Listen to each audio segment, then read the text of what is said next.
Hari ini saya ingin menerangkan kepada kalian tentang sejarah MT&P Law Firm, ya, sehingga menjadi sebuah firma seperti sekarang. Dimulai dari yang sederhana. Nah, artinya apa yang saya sampaikan hari ini sebenarnya motivasi yang siapapun bisa melakukannya. Jadi di sini tidak ada yang pekerjaan tanpa filosofi. Kalau kamu lihat sekarang, mungkin bisa diarahkan kameranya ke mesin ketik. Kamu mungkin sekarang tidak pernah mengenal mesin ketik seperti ini ya.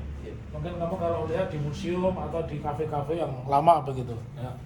Jadi firma MT&P Law Firm itu pertama kali diawali dengan sebuah mesin ketik manual.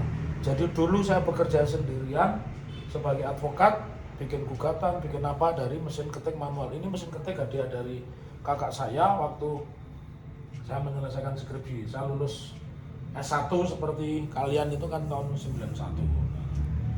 Nah, kemudian berkembang dari 93 itu 10 tahun kemudian menjadi firma profesional namanya MT&P Law Firm berdasarkan akta notaris nomor 6 ya tahun 2003, notarisnya Ina Megawati, notarisnya kawan kuliah. Saya ingin sampaikan kepada kalian bahwa ketika orang ingin berkembang itu bukan bertanya saya harus punya apa, tapi apa yang ada pada diri saya inilah yang harus saya kembangkan begitu. Kalau kalian bertanya, kalian harus ingat Presiden Amerika yang terkenal John F. Kennedy itu tanya jangan bertanya apa yang negara bisa lakukan untukku, tapi bertanyalah apa yang aku bisa lakukan untuk negara. Yang benar seperti itu, bukan yang terjadi seperti sekarang ini. Dan itulah yang menyebabkan orang mandiri. Jadi kalau berawal dari sini kemudian berkembang menjadi profesional dan sampai beberapa di antara kalian tertarik makan di sini kan salah satunya reputasi kan, bukan cuma gedungnya saja yang bagus, tetapi kan karena memang reputasi. Bahkan hari ini ada juga permohonan dari mahasiswa UGM Magang Mandiri, mungkin mulainya tanggal 17 Januari sampai dengan 17 Februari. Yang ingin saya bilang ke kamu bahwa hidup itu jangan meminta dicukupi dulu, tapi apa yang ada di dalam diri saya inilah yang harus bisa saya pakai untuk mencukupi hidup saya. Maka falsafah itu saya tanamkan dalam bentuk tagline di kantor ini. Ada 2 kalimat yang tidak boleh diucapkan, apa namanya? Sebutkan katanya. Bisa dan tidak tahu. Tidak bisa dan tidak tahu. Itu kan filosofinya tinggi. Orang datang ke sebuah kantor hukum, orang datang ke kantor pengacara, itu pasti orang itu sudah buntu. Benar nggak? Kalau dia bisa menyelesaikan masalah, ngapain datang pengacara? Karena ada 2 hal. Satu, perkara dia diketahui orang banyak, minimal diketahui pengacara. Yang kedua, dia keluarin duit. Ya, jadi orang datang ke sebuah kantor pengacara apapun bentuknya, ya, bagaimanapun kondisinya dan seperti apa penampakannya, pasti berpikir saya datang ke sebuah kantor hukum atau firma hukum itu urusan saya selesai. Oleh karena itu di kantor ini terlarang untuk advokat mengatakan wah saya tidak bisa itu, saya tidak tahu perkaranya, belum pernah nangani, saya belum pernah tahu. Nggak boleh. Karenanya di sini perkara-perkara yang mungkin tidak pernah didapatkan pengacara daerah kita punya. Salah satunya seperti bersengketa di Badan Arbitrase Nasional Indonesia. Satu peradilan swasta yang seperti negara dan biayanya mahal karena mandiri. Artinya mandiri itu hakimnya dibayar. Jadi mahal. Kita kalau daftarkan perkara di Badan Arbitrase Nasional itu ratusan juta, nggak ada perkara nilainya 10.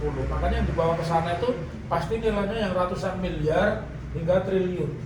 Dan alhamdulillah firma ini 2015 pernah menangani itu perkara sengketa arbitrase ya.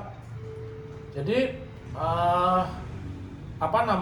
orang pintar itu kan karena dia rajin membaca, dia bertanya, dia menulis. Maka apa yang ada di sini itu kamu boleh pakai, kamu kembangkan ya, kamu kembangkan untuk kamu baca. Dan baca yang pintar itu dia bawa catatan gitu. Kenapa anak-anak mahasiswa dulu lebih pintar? Karena dia 2 kali bekerja, di kampus dia mendengarkan, di rumah dia memindahkan catatan. Kalau orang rajin seperti itu saya kira dia pintar. sadar atau tidak dia membaca minimal sehari 2 kali. Nah pertanyaannya sekarang, kalian kan pegang HP di tiap saat. Apa kalian baca literatur?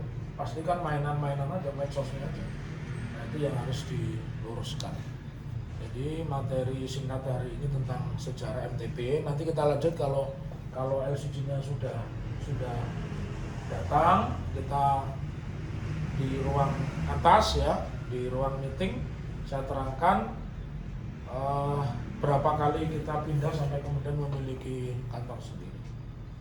Dan seperti biasa hari ini juga harus menjadi berita, ya.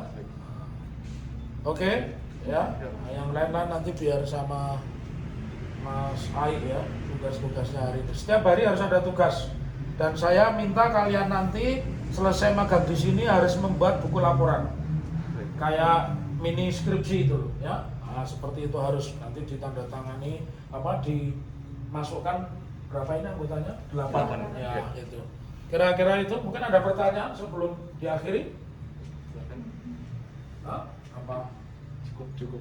Iya, thank you. Mudah-mudahan bermanfaat, memotivasi kamu, karena saya yakin kamu lahir dari generasi yang secara ekonomi sudah mampu dan mapan gitu. Nah, tinggal persoalannya itu dimaksimalkan apa tidak. Kalau kalian lihat dari seperti ini saja bisa menghasilkan uang banyak, uang miliaran, kamu pasti bisa lebih baik dari saya. Terima kasih. Sampai ketemu dalam waktu dan gelombang yang sama dan merdeka.